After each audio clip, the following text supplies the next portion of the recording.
Just so you know, Clint and I rarely have anything in our head. We ask questions because we don't know the answers. And so we're thankful for Roger and his efforts in helping us with some of these questions.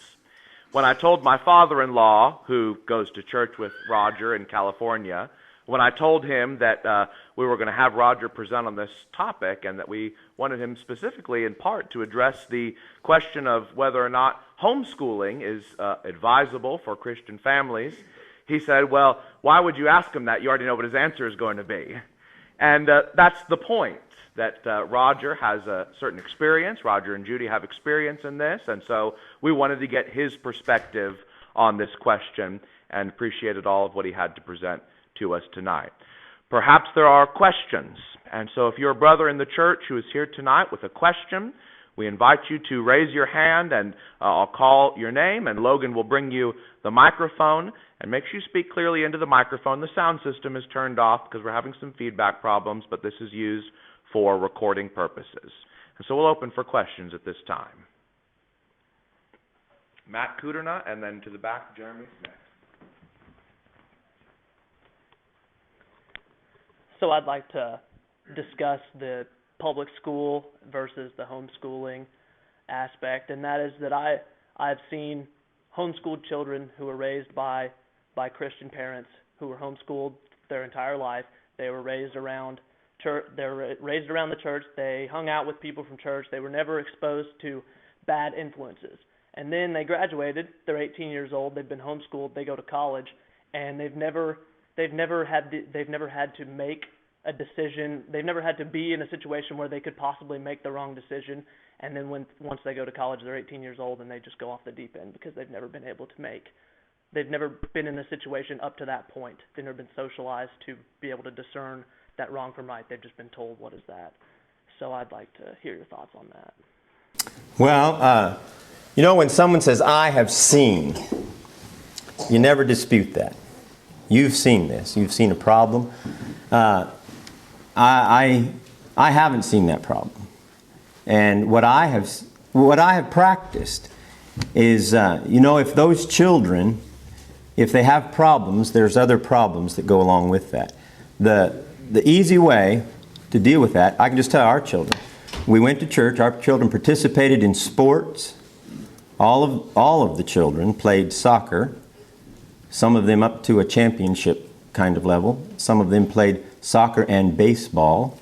Sports were never an issue. And Aaron especially would tell me and talk to me about the language the boys on the baseball team used. Not specifically, but he'd say, Dad, you wouldn't believe it. I'm not going to. But he had to learn there. There's other places besides. Homeschool children don't just sit around in the home. That's the general case. And if they do that, that's a mistake. They go all over the place and they do all kinds of things. And there's all kinds of other opportunities. We phased our children into college. When they're juniors in high school, they can take 2 classes at the junior college.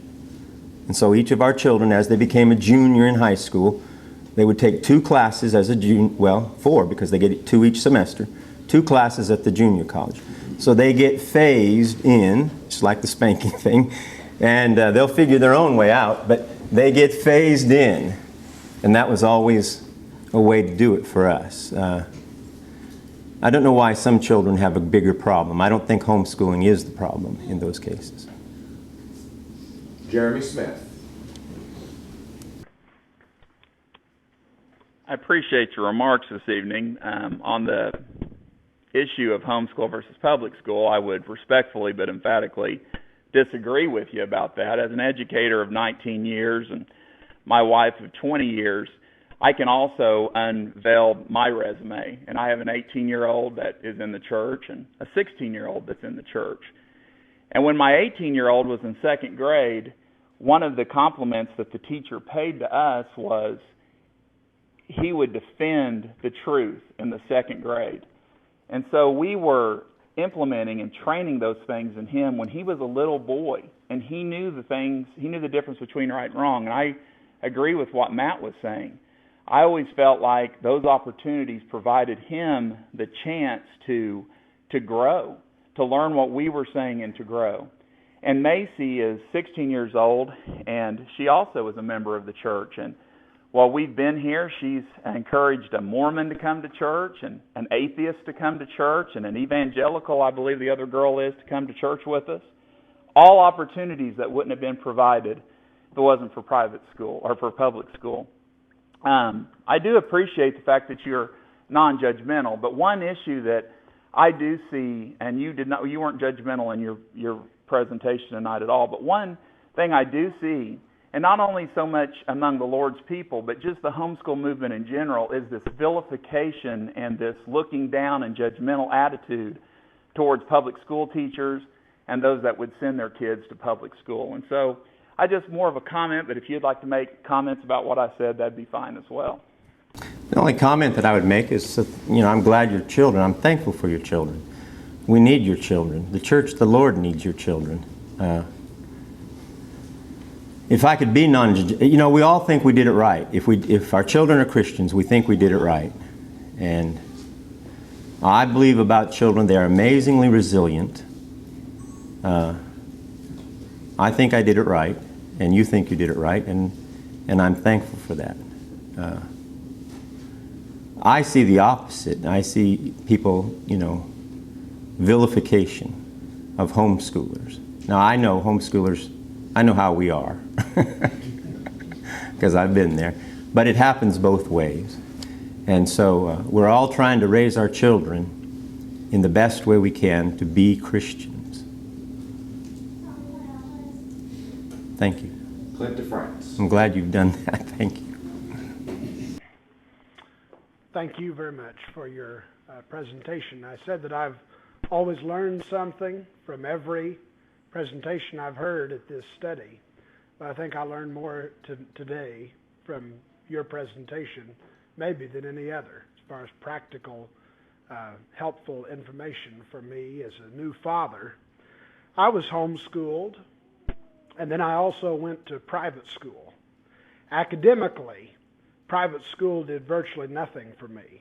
I didn't learn anything in private school the last few years that I hadn't already learned in homeschooling. When my parents homeschooled me, is they kept me at home until I was about 12, 13 years old. After I was baptized, they sent me to a private school. And I don't think that I was unprepared. I mean, I was faced with all the adversities that come along with having worldly friends, and I guess I was able to overcome that because I'm Christian today. But, I know it's a very passionate, emotional thing. Very emotional, very passionate. I appreciate Roger because I didn't feel like Roger was judgmental.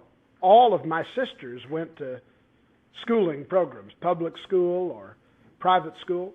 None of them are faithful Christians today. I don't know if that has anything to do with the education they received or not, but that is true. And I don't think, listening to Roger didn't make me think less of my parents for sending them to public school or private school. I think they were trying to do the best thing that they could. Anyway, I don't mean to ramble on that. I just really want to say I appreciate what you said, and I appreciate how you said it, and I appreciate the observations that our other brethren have made as well. It's a very important issue. What could be more important than how we bring up our children? You told me, and I hope I'm not doing something you wish I didn't do by bringing this up, but we talked about earlier this week, something that is happening in the rest of the world through the United Nations called the Rights of Children Act, and some implication that's having for children in other countries and could possibly have for the United States. I wondered if you could mention a little bit about what that means and how Christians could be prepared for that and how to deal with it.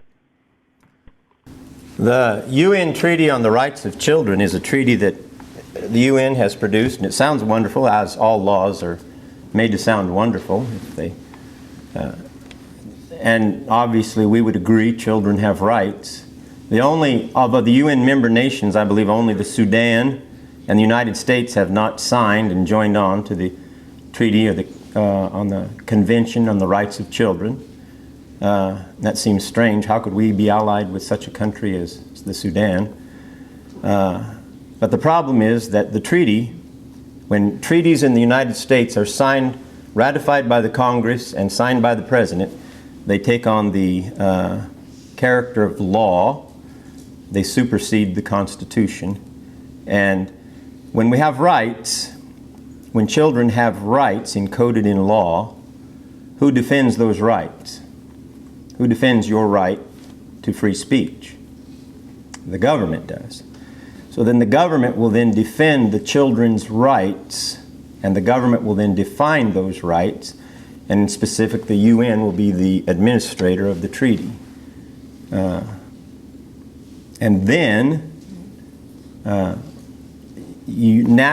international law will supersede America's law.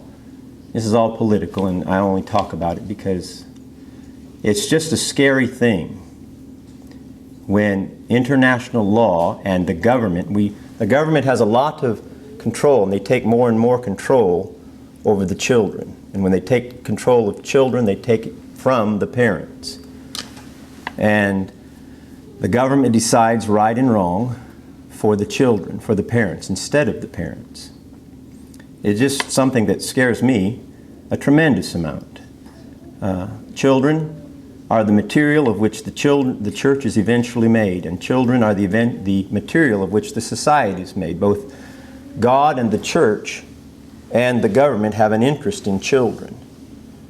And the treaty on the Convention on the Rights of Children is a law that will, in the end, it will tip the tables and it's possible to supersede United States law, which at the present says parents have the control over the children except in certain circumstances.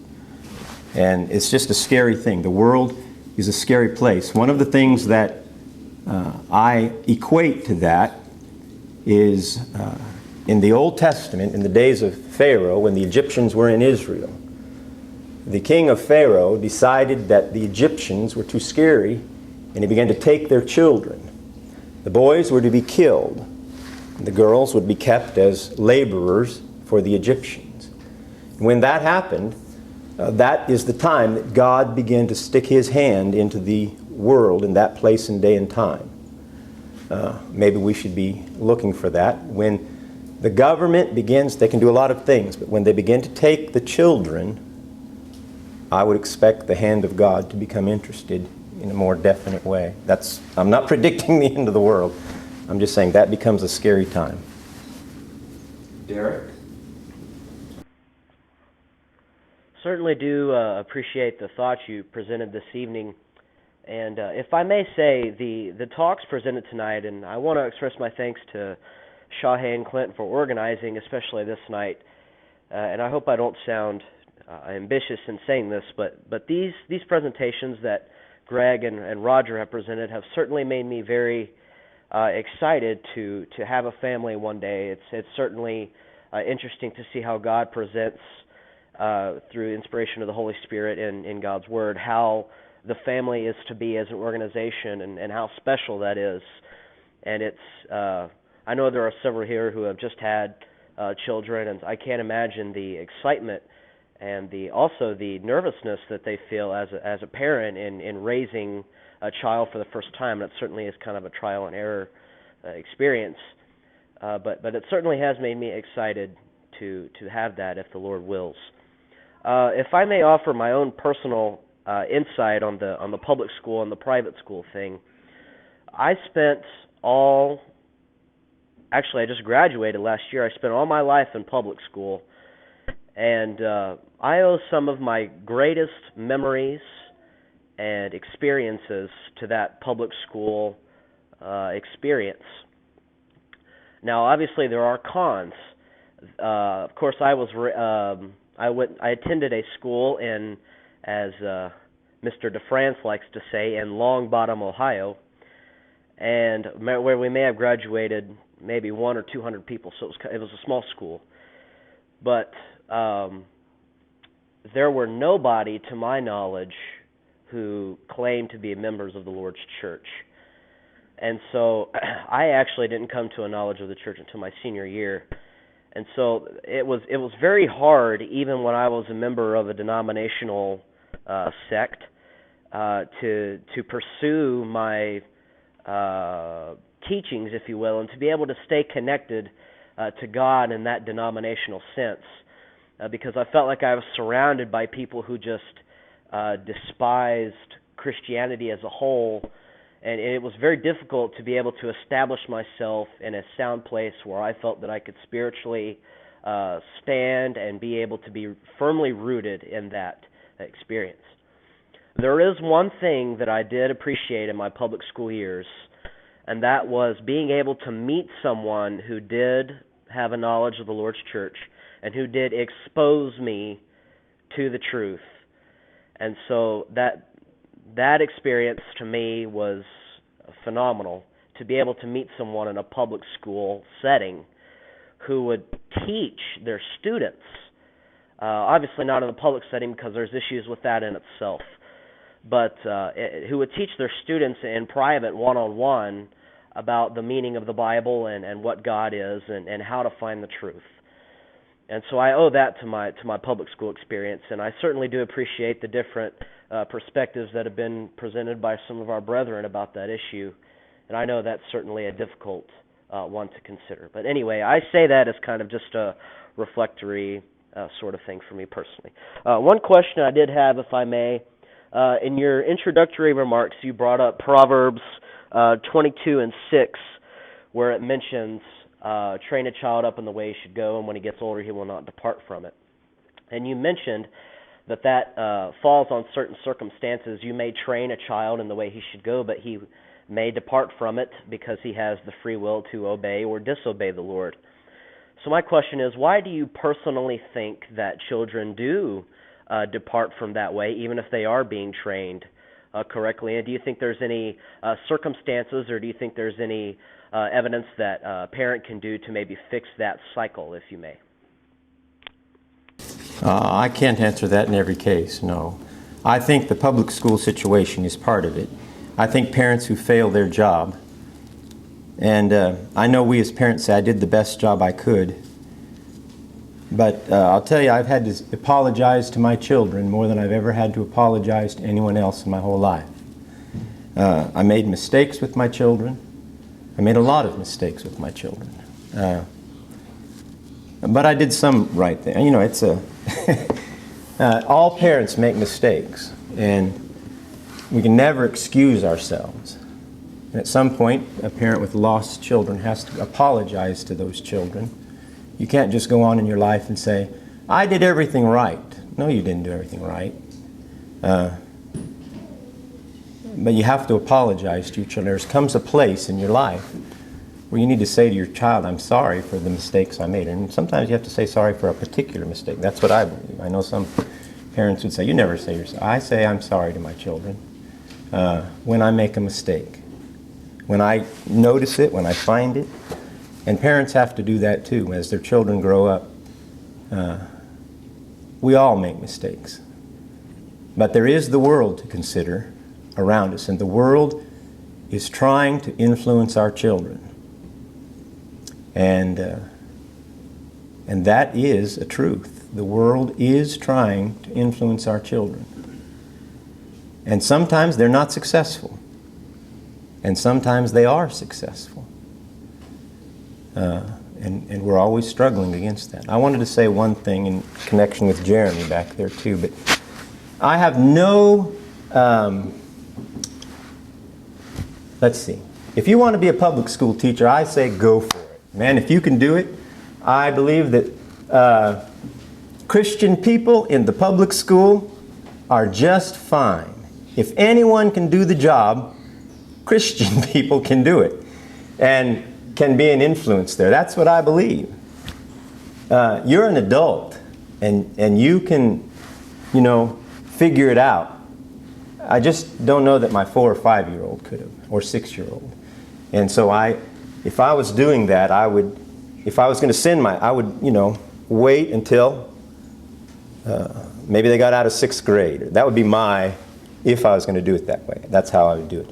But I have no negatives about, if you as a Christian want to be a public school teacher, I have no negatives about it. You're an adult, you can deal with the problems, and you can be an influence on children. Okay, I have no negatives about that. I'm not condemning the whole public. I think the world needs public schools. I just think Christian parents on their own children, not on somebody else's children, can do a better job in the spiritual realm by having them close in their younger years. Brother, we're out of time. Do you have any closing remarks? Nope. Thank you very much. Hope I didn't offend anyone. I am kind of a little bit passionate. I don't talk about homeschooling too much, unless you just ask me and force me to. Thank you very much.